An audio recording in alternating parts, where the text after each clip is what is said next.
बच्चों सुप्रभात। आज का हमारा विषय है संज्ञा। अब तक आपने पाठ का अभ्यास किया, अब हम करते हैं संज्ञा। तो बच्चों चलो शुरू करते हैं संज्ञा। ये आपको एक चित्र दिया गया है, इसको ध्यान से देखो। आपको इसमें क्या क्या दिखाई दे रहा है? जी, नदी है, नदी में पानी है, नाव है, नाव में पतवार है, यहाँ माँ बैठी हैं, यहाँ पिताजी हैं, यहाँ दादाजी हैं, यहाँ दादी है और यहाँ दिनेश है। तो बच्चों आपने यहाँ क्या देखा? आपने देखा कि यहाँ किसी ना किसी चीज का नाम है, यानी इनको एक नाम दिया गया है।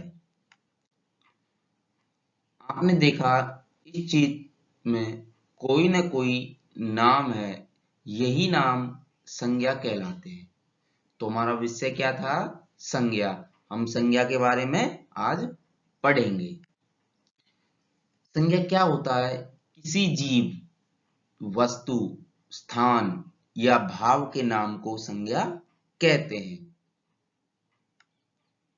संज्ञा। तो आज हम पढ़ते हैं संज्ञा। आपको कुछ और पिक्चर दी गई हैं, चित्र दिए गए हैं। इनमें आप देखो आपको क्या दिख रहा है। पहला जो चित्र दिया गया है ये किसका है? ये चित्र किसका है? ये चित्र किसका है? आपको ये अलग अलग प्रकार के चित्र दिए गए हैं, क्या इनमें आपको कुछ अंतर दिख रहा है? जी, जो पहले प्रकार के चित्र हैं वो किसी व्यक्ति के चित्र हैं, जो दूसरे प्रकार के चित्र हैं वो किसी जानवर के चित्र हैं, और जो तीसरे प्रकार के चित्र हैं वो किसी चीज के चित्र यानी वस्तु के चित्र हैं। तो देखो संज्ञा शब्द किसी व्यक्ति के नाम जैसे विराट कोहली, हेमा दास, भगत सिंह, इनको हम संज्ञा कहते हैं। किसी जीव जंतु के नाम जैसे बंदर, कोयल, शेर, इनको भी हम संज्ञा कहते हैं। किसी वस्तु के नाम जैसे कार, मोबाइल, रेल, इनको भी हम संज्ञा कहते हैं। और आगे देखिए, आगे फिर आपको चित्र दिए गए हैं। पहला चित्र दिया गया है ताजमहल का, दूसरा चित्र दिया गया है लाल किले का। नीचे देखो यहाँ एक बच्चा है, बच्चा बतख के साथ खेल रहा है। इसके बाद यहाँ ये माता अपने बच्चे से प्यार कर रही है, और यहाँ पर देखो ये बहुत ही ज्यादा क्रोधित हो रहा है। तो भी बच्चों अब देखो स्थान के नाम, ताजमहल आगरा में स्थित है, तो एक जगह है, स्थान मतलब जगह। तो आगरा क्या है? एक जगह। तो आगरा भी यहाँ पर क्या है? एक संज्ञा है। इसके बाद है लाल किला, लाल किला दिल्ली में स्थित है, तो दिल्ली क्या है? यहाँ पर एक संज्ञा है। इसके बाद भावों के नाम, भाव किसी प्रकार का भाव, जैसे यहाँ पर एक बच्चा इस बतख से खेल रहा, बचपन, तो ये बच्चा कहाँ पर है? एक बचपन का इस पर भाव है। जैसे ये ममता, ये औरत अपने बच्चे से प्यार कर रही है, तो इसमें क्या है? औरत की ममता दिख रही है, तो ममता क्या है? एक भाव शब्द है। गुस्सा, बहुत अधिक गुस्सा हो रहा, एंग्री होना, यहाँ पर भी क्या है? इसका भाव दिख रहा है। तो ये क्या है? सभी संज्ञा होते हैं। किसी व्यक्ति, वस्तु, स्थान या भाव के नाम को हम क्या कहते हैं? संज्ञा कहते हैं। विशेष, विशेष में क्या है? आपको देखो, जिसकी पहचान और नाम है वह संज्ञा होता है। किसी भी चीज के नाम को हम संज्ञा कहते हैं। अगला है सजीव और निर्जीव, सभी प्रकार के शब्द संज्ञा होते हैं। सजीव क्या होता है? जिनमें जान होती है। निर्जीव क्या होता है? जिनमें जान नहीं होती। ये सभी प्रकार के शब्द क्या होते हैं? संज्ञा होते हैं। महसूस किए जाने वाले भाव भी संज्ञा कहलाते हैं। हाँ, जिनको हम महसूस कर सके, गुस्सा, क्रोध, मोटापा भी एक प्रकार का महसूस होना ही है। नदियों, पहाड़ों, दिनों, महीनों, इन सब के नाम को भी संज्ञा कहते हैं। हाँ जी, किसी नदी का नाम हो, किसी पहाड़ का नाम हो, किसी दिन का नाम हो, किसी महीने का नाम हो, इनको भी हम संज्ञा कहते हैं। तो आपने अब तक क्या देखा? किसी का नाम, चाहे वो सजीव हो या निर्जीव हो, कोई महसूस किया जाने भाव, कोई भाव हो, बचपन हो, ममता हो, गुस्सा हो, नाराज हो, कुछ भी, ये सब क्या है? भाव होते हैं। नदियों के नाम, कोई नदी हो, कोई पहाड़ हो, दिन हो, महीने हो, इन सब के नाम को संज्ञा हम कहते हैं। तो आपने अब तक संज्ञा की परिभाषा पढ़ी है। अब हम आपको संज्ञा के भेद बताते हैं। संज्ञा के कुल 5 भेद होते हैं, लेकिन आपके विषय के और आपके स्तर के अनुसार हम आपको 3 भेद बताएंगे। बाकी 2 भेद हम अगली कक्षा में जाकर पढ़ेंगे, लेकिन उनके बारे में हम थोड़ा सा वर्णन जरूर करेंगे। तो चलो शुरू करते हैं संज्ञा के भेद। पहला है व्यक्तिवाचक संज्ञा। जिस संज्ञा शब्द में किसी विशेष जीव, व्यक्ति, वस्तु, स्थान का बोध हो, जो विशेष होते हैं, यानी उनका नाम, कोई जगह हो, कोई वस्तु हो, उनको हम व्यक्तिगत संज्ञा कहते हैं। जैसे भगत सिंह एक नाम है, विशेष नाम है आगरा। एक जगह का विशेष नाम है रिमझिम, एक वस्तु का विशेष नाम है पुस्तक। इसके बाद है जातिवाचक संज्ञा। जातिवाचक संज्ञा क्या होती है? जिस संज्ञा शब्द में किसी विशेष जाति या वर्ग, एक समूह का बोध हो, उसे जातिवाचक संज्ञा कहते हैं। जैसे पुरुष, नारी, मित्र, नदी। यहाँ पुरुष क्या है? एक पूरी जाति के बारे में बता रहा है। नारी क्या है? एक पूरी जाति के बारे में बता रही है। मित्र क्या है? एक पूरी जाति के बारे में बता। और नदी, नदी क्या है? एक पूरी जाति। हमें नदी का नाम नहीं पता, लेकिन हमें नदी पता है। नदी कोई भी हो सकती है, एक समूह है। तो ये क्या है? जातिवाचक संज्ञा है। इसके बाद है भाववाचक संज्ञा। जिस संज्ञा शब्द में किसी के भाव, गुण, दशा का बोध हो, उसे हम भाववाचक संज्ञा कहते हैं। जैसे गुस्सा, गुस्सा क्या है? एक प्रकार की दशा है, एक प्रकार की कंडीशन, एक प्रकार का भाव है। ममता क्या है? एक प्रकार का भाव है। बचपन क्या है? एक प्रकार का भाव है। तो क्या है? भाववाचक संज्ञा। तो आपके स्तर के अनुसार ये 3 ही संज्ञा है, लेकिन 2 का हम और थोड़ा विवरण करते हैं। समूहवाचक संज्ञा। जिस संज्ञा शब्द में किसी समूह का बोध हो, उसे समूहवाचक संज्ञा कहते हैं। जैसे एक ग्रुप रहता है, जैसे वर्ग, टीम, सेना, कक्षा, परिवार।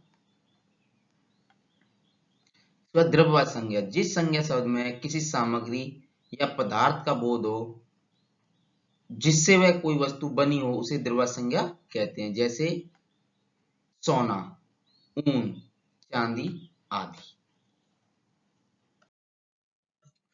तो बच्चों, आपने अभी संज्ञा के बारे में पढ़ा, उसके भेद पढ़े और पाठ को ही पढ़ा। पाठ में आपके पास जौ दिया गया था। देखो यहाँ पर जौ और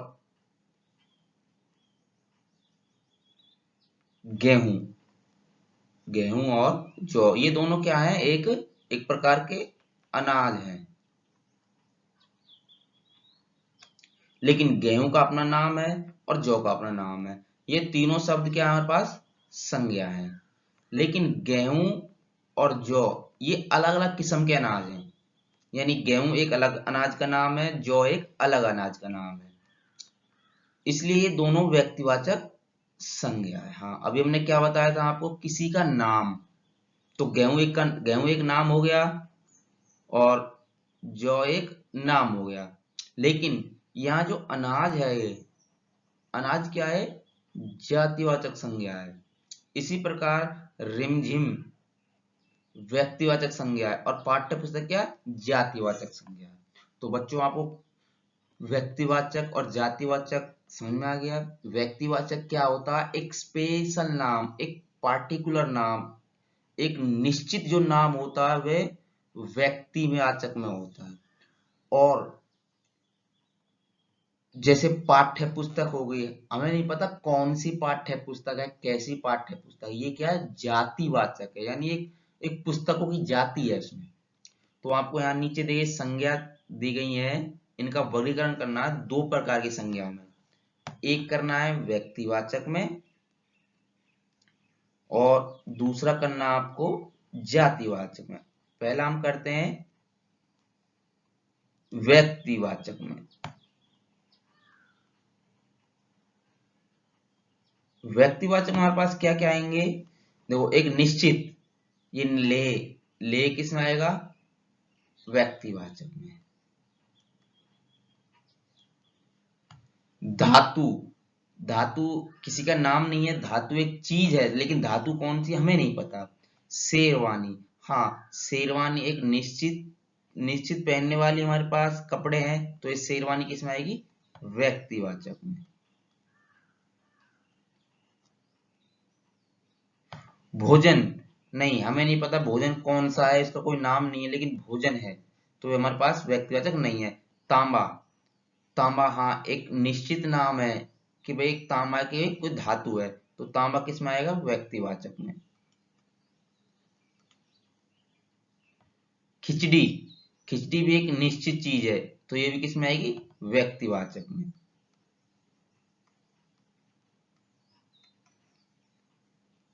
शहर, शहर कौन सा हमें नहीं पता, तो ये व्यक्तिवाचक संज्ञा नहीं है।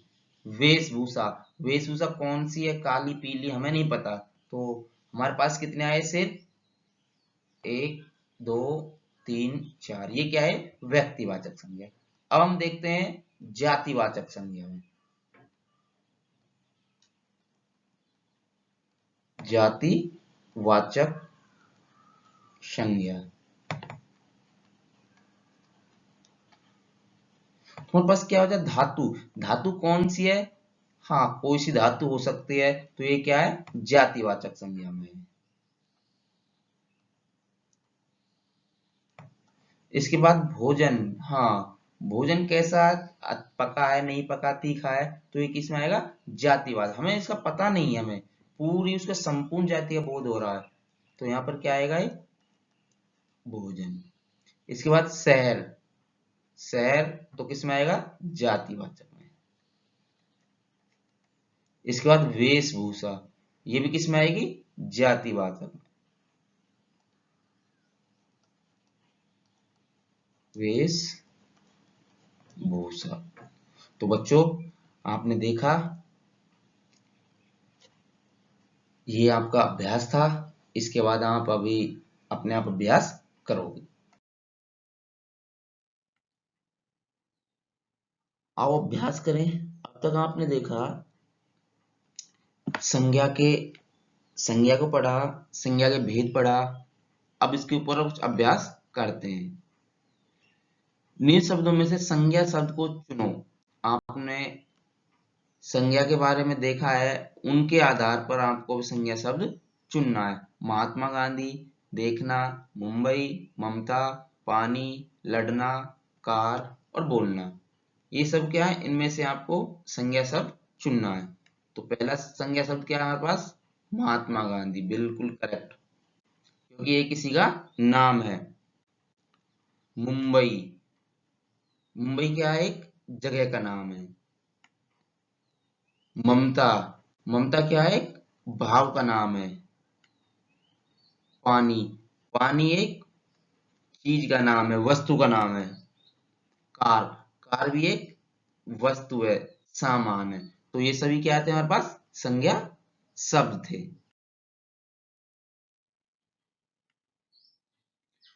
निम्नलिखित के दो दो संज्ञा शब्द लिखो।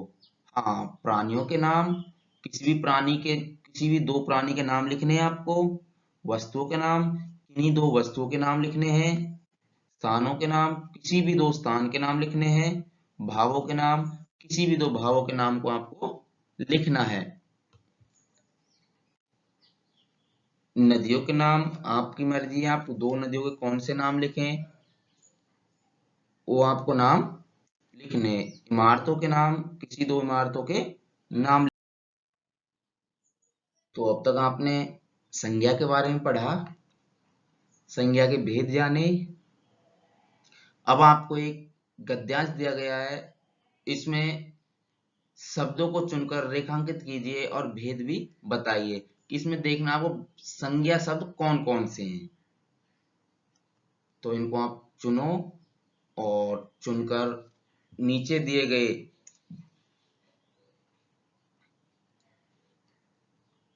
व्यक्तिवाचक संज्ञा, जातिवाचक संज्ञा, भाववाचक संज्ञा, हाँ आपके विषय के अनुसार सिर्फ आपको तीन ही संज्ञा के भेद दिए गए हैं। बाकी जो दो भेद हैं वो आप बड़ी कक्षा में पढ़ेंगे। तो आपको इनको देखना है और इसको देखकर पढ़ना है। आप चाहो इसको, ये आपकी बुक राख की रस्सी से ही लिया गया है। भेड़ और जौ के 100 बोरे पिता के हवाले करते हुए लोनपुगार का बेटा खुश था। उसने विजयी भाव से सारी कहानी कह सुनाई। सुनकर लोनपुगार बोले, यह उस लड़की से कहो कि हमें 9 हाथ लंबी राख की रस्सी बनाकर दे। उसके बेटे ने लड़की के पास जाकर पिता का संदेश दोहरा दिया। लड़की ने एक शर्त रखी, मैं रस्सी बना दूंगी मगर तुम्हारे पिता को यह गले में पहननी होगी। लोनपुगार ने सोचा, ऐसी रस्सी बनाना ही असंभव है, इसलिए लड़की की शर्त मंजूर कर ली। तो आपको ये देखना व्यक्तिगत संज्ञा कौन सी है इसमें, दूसरा जातिवाचक संज्ञा कौन सी है, तीसरा भाववाचक संज्ञा कौन सी है इसमें। तो ये आपको देखना है। भाववाचक संज्ञा। तो बच्चों करो इसको।